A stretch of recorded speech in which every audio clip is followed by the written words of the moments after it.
So now let's look at ghosts. Once an earthbound spirit has been stuck for more than around 50 years, it can start to become powerful enough, if it's been getting good at getting vital force energy, to be more visible and more able to move from place to place and from person to person. And this is when they're considered to be a ghost. So if an earthbound spirit has been trapped for a very long time, and I say around 50 years because it seems to be like, it kind of seems to be roughly around that time, but it doesn't mean that all earthbound spirits after 50 years become a ghost. That's not how it works. But if an earthbound spirit has been trapped for a really long time, so let's just say, close to 50 years, over that time of being trapped as an earthbound spirit, if they have become very, very efficient at collecting vital force energy, and they've become, quite kind of mastered that collection, that ability to collect vital force energy, if they've mastered that and over time they've really, really narrowed that into becoming like really super efficient at doing that, they can what happens is they become more powerful, and through being more powerful they have more ability to solidify themselves a little bit more. So by gaining more power, that's when they become a certain level of voltage and power. They've got enough vital force energy to fuel themselves a little bit more and hold themselves a little bit more solid. This is when they are classified then as a ghost. So once they're able to, gain enough power to be more powerful, then they're able to move around more easily. They're also able to be picked up with the eye more easily. That's why ghosts, you'll pick up a bit of a shadow or an outline or a movement when they move, because they've got that a lot more vital force energy to hold more weight. So basically it goes from being an earthbound spirit to then mastering energy and collecting vital force energy to then move into the next category, which is becoming a ghost.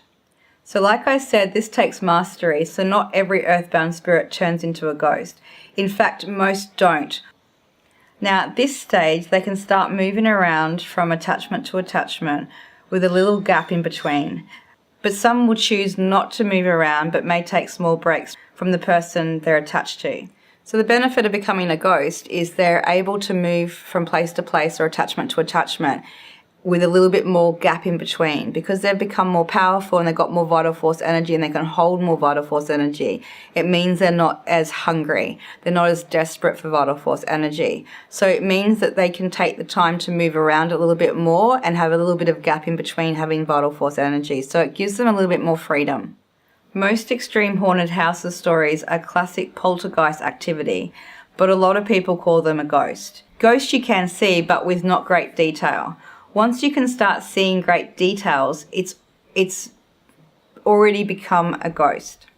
So your classic haunted house stories that are that you can hear around, when it comes to that level of haunted house type stuff, most people, even though they'll call them a ghost, usually that's a poltergeist that can create that much kind of stuff going on.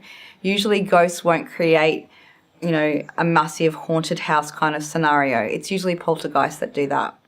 And it's also a ghost, you'll definitely be able to see shapes and movement and things kind of moving in the corner of your eye. But a ghost doesn't have a lot of detail. They haven't really got enough vital force energy to solidify themselves into, to be able to have as much detail. Once they've moved up to becoming a poltergeist, then that's when you can really start to see, detail. You can actually see a person as they once appeared in the third dimensional form. So you can definitely pick up a ghost, but it won't have much detail. Now the attaching mechanisms are the same as an earthbound spirit, so we'll just quickly look at them. So they share the same attaching mechanisms. One, attaching to a family member or loved one if they hold enough charge at the mental and emotional level, such as grieving for them or being angry that they died. Two, attached to a person, the first person they come across within the fourth dimensional landscape that holds enough charge within their emotional mental framework that allows the vibrational match to happen. 3, attached to an animal if desperate, but like I said, it has to be in a state of disempowerment. Or 4, can be attached for lifetimes if there's been a binding curse, pact, spell, vow, or contract or something like that that has given them permission to attach. So now let's look at the results in a person if a ghost does attach. The results would be very similar to an earthbound spirit's attachment, but the 2 following things would happen. Number 1, the person would be very low in energy if it's been a long attachment and would have all kinds of issues going on. So if there's been a long-term ghost attachment onto a person, I do find that it's more earthbound spirits that, kind of attach for huge amounts of time, but ghost will too.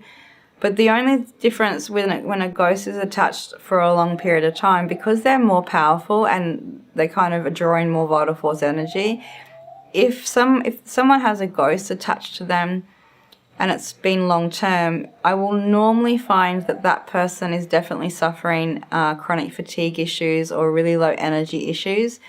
I usually find that they've got sort of health issues either coming up or have been kind of around for a little while. So it's definitely an attachment that takes a lot more than an earthbound spirit. So you'll notice that if you come across clients with ghosts attached that have been there for a while, they're not going to be full of life and vital force energy. It's definitely going to have taken its toll and drained a lot of their battery power down. So they're not going to have enough vital force energy for their body to be working at a high optimal level. 2, if it's only been a short time attachment because it's been moving around from host to host, then the person may not even feel any different because it will only be choosing to attach to someone with the same unharmonic energy body. So I find that if I have come across a client who's had a short-term ghost attached, it's kind of usually more what they like to do, because once they've become a ghost, they're able to move around with a bit more time in between feedings. So there's not they kind of like the freedom. After having to attach to someone for such a long time, once they've become a ghost and they've got a bit more freedom, they like to use it. So normally it's more of a short-term thing.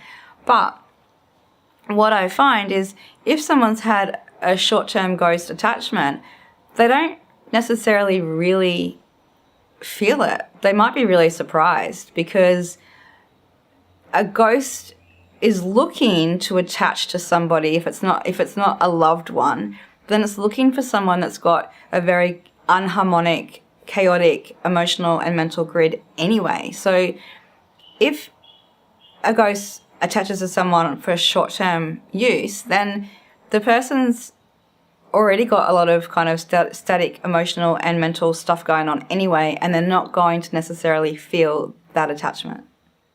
And just like an earthbound spirit, ghosts cannot hibernate. They're not capable of hibernating. They're stuck in a very chaotic dimension where no vital force energy is able to penetrate. So they have to go looking constantly for food. So hibernization is not even possible. But they can be attached for lifetimes if there is the attaching mechanism. Just like we talked about, there has to be an attaching mechanism for them to have to be attached for lifetimes. So can't hibernate, but you definitely can find them being attached for lifetimes.